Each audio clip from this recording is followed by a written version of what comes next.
Oi, pessoal! Bem-vindos ao Conversa de A. Hoje a gente mergulha num assunto, olha, complexo e às vezes meio assustador. O tal do pânico moral e aquela versão mais conhecida, o pânico satânico. Oi. Pois é, um tema que mexe com muita coisa, né? Medo, sociedade, mídia. Exato. E olha, a gente está com um material bem interessante aqui, tem artigos de jornal de casos bom específicos, sabe?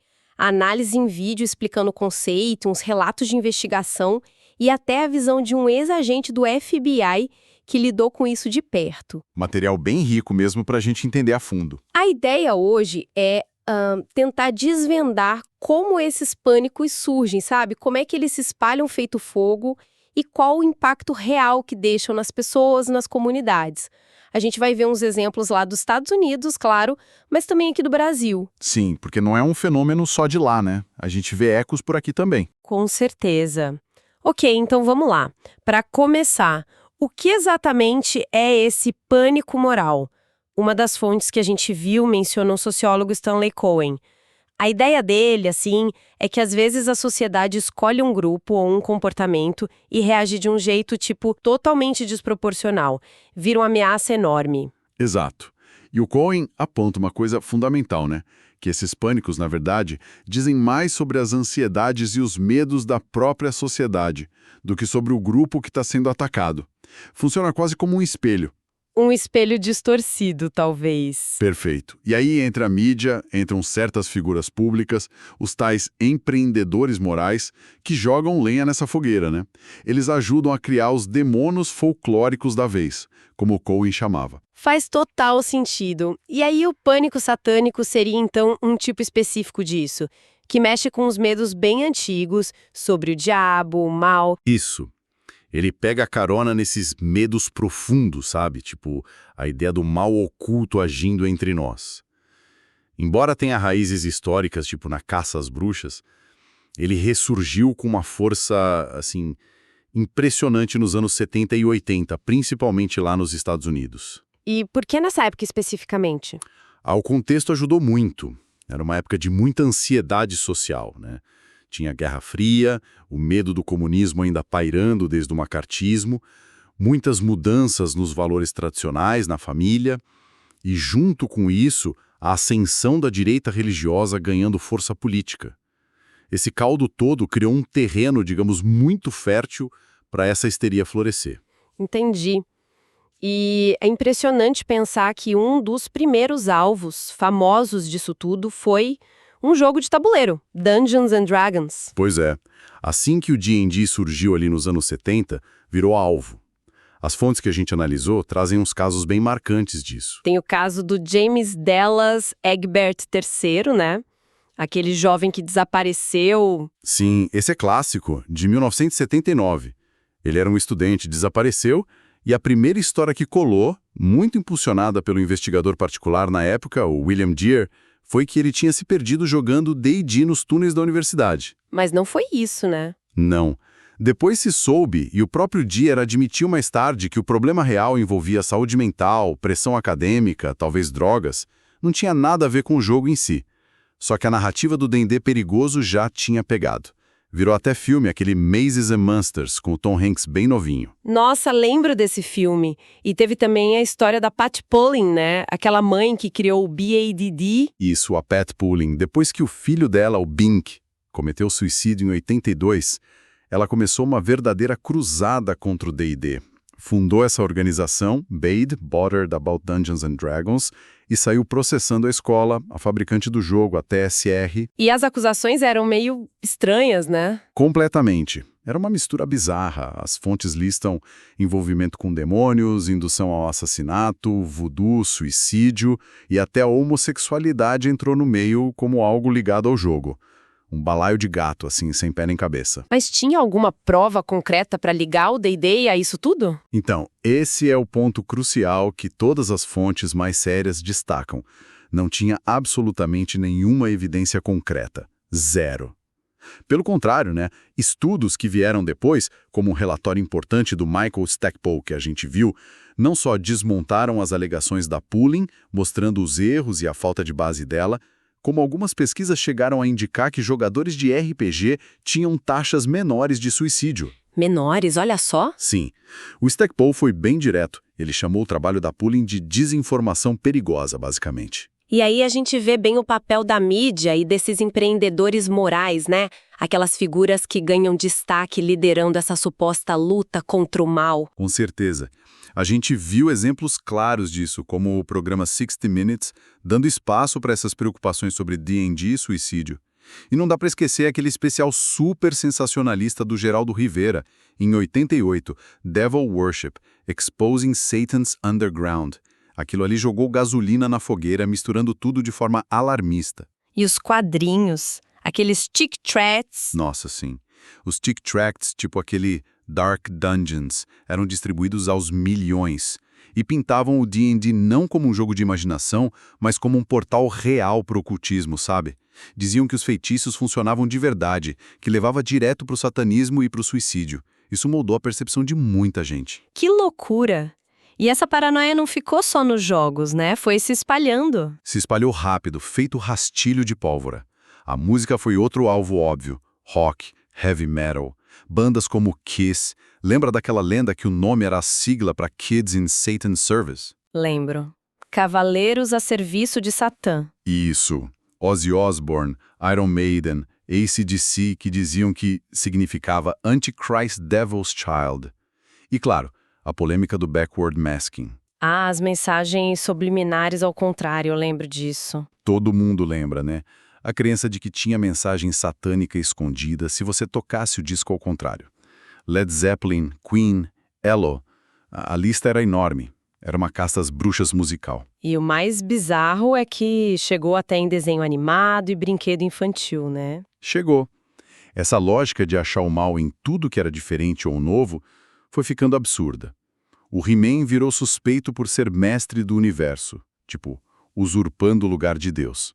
Os Smurfs, porque eram azuis, e a Smurfette tinha sido criada por magia negra pelo Gargamel. Não acredito. Os Smurfs? Sim, Rainbow Bright, por causa da ligação com a nova era. Depois veio Pokémon, acusado de promover ocultismo, evolução, que para alguns grupos religiosos era um problema, e até poderes demoníacos. Qualquer coisa virava motivo para pânico. Essa escalada de procurar o mal em todo canto, então, levou a algo ainda mais pesado, que foi a crença no tal do abuso ritual satânico, o SRA. Exatamente. Essa foi talvez a fase mais sombria do pânico. A ideia de que existia um culto satânico super organizado, secreto, sequestrando, abusando e até sacrificando crianças em rituais por todo o país. E teve um livro que explodiu isso, né? Michelle Remembers. Esse livro foi central, lançado em 1980. Nele, a Michelle Smith, com a ajuda do psiquiatra dela, o Lawrence Pasder, supostamente recuperou memórias reprimidas de abusos terríveis, tortura, sacrifício, canibalismo que ela teria sofrido na infância num culto satânico. E tudo isso veio à tona através de hipnose. E o impressionante é que mesmo sem nenhuma prova concreta, e com essa técnica de recuperar a memória por hipnose sendo super questionada depois, Super desacreditada. porque perceberam que ela podia criar falsas memórias, né? Mesmo assim, o livro foi um best-seller absurdo. Viram um fenômeno. Total. Vendeu horrores. O Pasder e a Smith, que acabaram se casando, viraram tipo celebridades nesse circuito de palestras sobre abuso ritual satânico. A história virou até filme, Satan Wants You. Teve outro livro famoso na época, Satan's Underground, da Lauren Stratford, com histórias chocantes também. E esse também era. Também foi desmentido depois. Descobriram que ela inventou tudo, que nunca esteve grávida, nunca teve filhos sacrificados como ela alegava. Mas aí, né, o estrago já estava feito. O medo, a semente da dúvida já tinham sido plantadas na cabeça das pessoas. É assustador pensar como uma história sem base pode ganhar tanta força.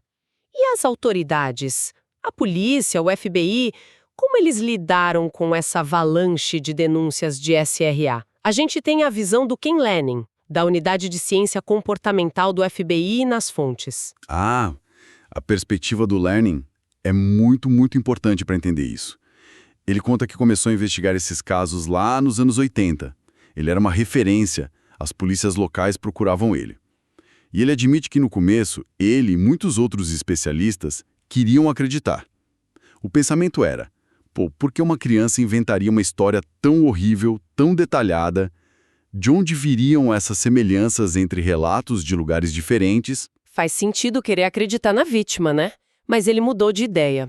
O que fez ele ficar cético? O ponto de virada para ele, como ele mesmo descreve, foi a falta total, absoluta, de evidência física para comprovar essas histórias.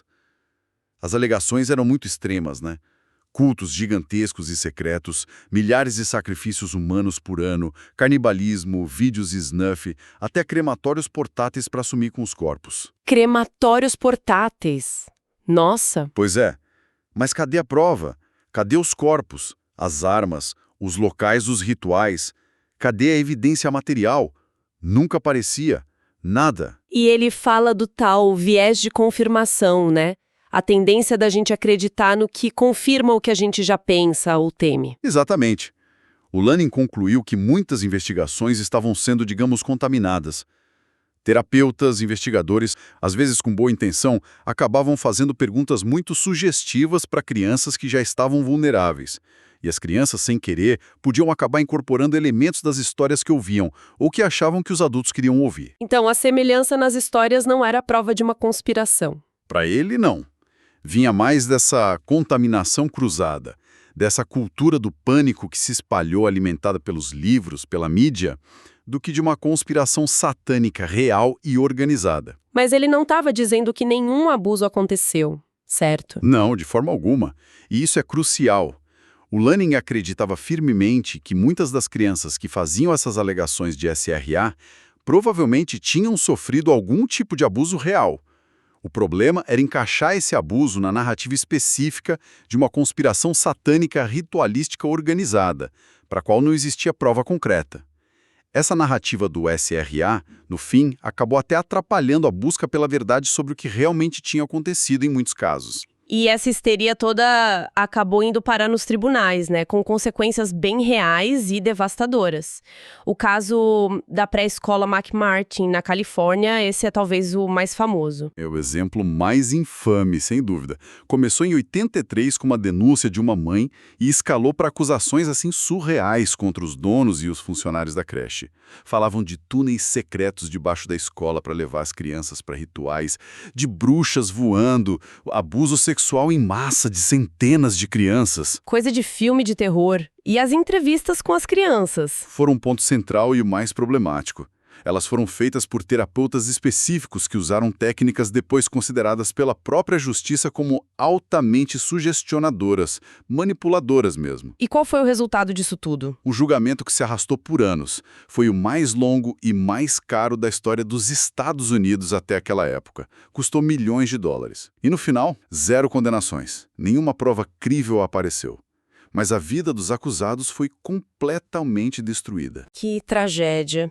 E uma das fontes que a gente viu levanta um ponto interessante sobre o contexto, né?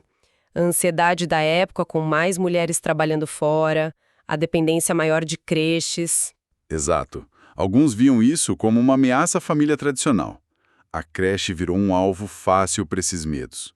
O pânico encontrou ali um lugar para se manifestar. E não foi só a McMartin, né? Tiveram casos parecidos com essa mesma dinâmica de acusações bizarras e investigações falhas em outros lugares, como Kern County, também na Califórnia, e Jordan, em Minnesota. E o mais triste é que essa dinâmica horrível não ficou só lá nos Estados Unidos. Infelizmente, a gente viu ecos disso aqui no Brasil também. Infelizmente, sim. O caso da Fabiane Maria de Jesus, em Guarujá, São Paulo, em 2014, é um exemplo, assim, brutal. Ela foi linchada, espancada até a morte por uma multidão. Por causa de boato em rede social, né? Exatamente. Um boato espalhado numa página de notícias local no Facebook. Acusaram ela, sem prova nenhuma, de sequestrar crianças para rituais de magia negra. A foto dela foi confundida com um retrato falado. Foi um linchamento no século XXI, alimentado por fake news. É a versão moderna do pânico moral com consequências imediatas e letais. Chocante. Mostra o poder terrível da desinformação online, quando encontra um público já assustado e disposto a fazer justiça com as próprias mãos. Teve outro caso brasileiro que as fontes citam, o do Silvio Fernandes Rodrigues, lá no Rio Grande do Sul, em 2018.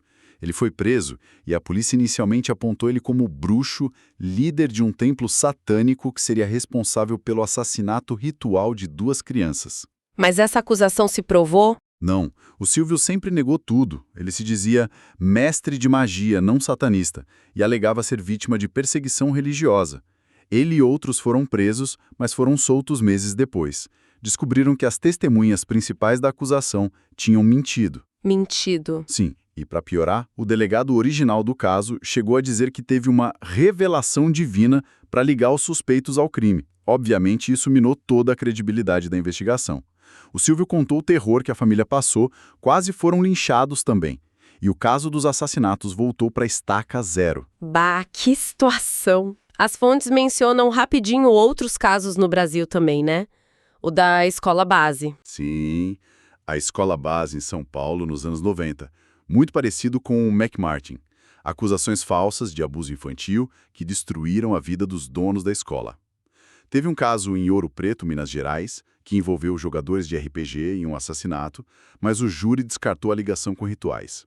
E até uma menção mais recente, ligando o político Pablo Marçal a essa retórica do pânico satânico, mostrando que essa dinâmica continua sendo usada. Então o padrão se repete mesmo. Se repete. Tem um gatilho de medo, um crime, uma mudança social, uma crise qualquer.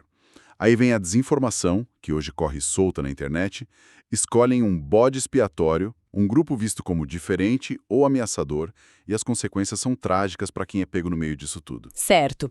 Então, se a gente for juntar tudo isso que a gente conversou, baseado nas fontes, qual seria a grande lição sobre pânico moral e pânico satânico? Olha, eu acho que a lição principal, que está desde o Cohen lá atrás até o Lenin e os casos mais recentes, é que esses pânicos raramente são sobre a ameaça real que eles dizem combater, sabe?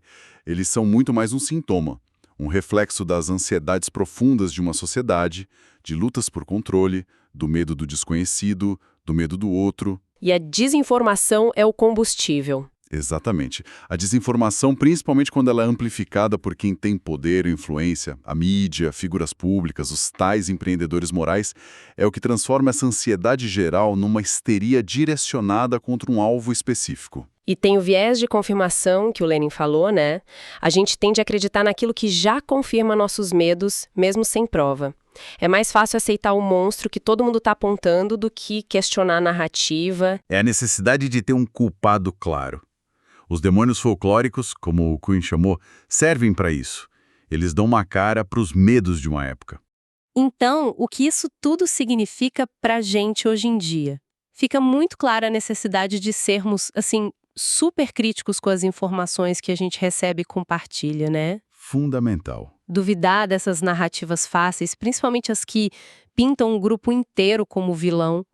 Exigir evidência antes de formar opinião ou, pior ainda, participar de um linchamento, seja ele virtual ou real, como no caso horrível lá de Guarujá. Com a velocidade das redes sociais, essa vigilância ficou ainda mais importante. Com certeza. E sabe, fica uma reflexão final para quem está ouvindo a gente. Se lá atrás os alvos foram jogos de RPG, música rock, creches, minorias religiosas, que medos, que ansiedades, talvez até que novas tecnologias poderiam estar agora mesmo cozinhando os pânicos morais da nossa era. Boa pergunta. Talvez com outros nomes, né? Outros rótulos, outros demônios, mas seguindo essa mesma receita antiga de medo, desinformação e busca por culpados. Sobre o que será que a gente está entrando em pânico agora? Talvez sem nem perceber direito. Fica aí para a gente pensar. Ótima reflexão para a gente terminar. Pessoal, muito obrigada por acompanharem mais essa conversa aqui no Conversa de IA. Valeu, pessoal! Se você curtiu essa análise, não esquece de deixar o like e se inscrever no canal para não perder os próximos mergulhos que a gente vai fazer. Até a próxima!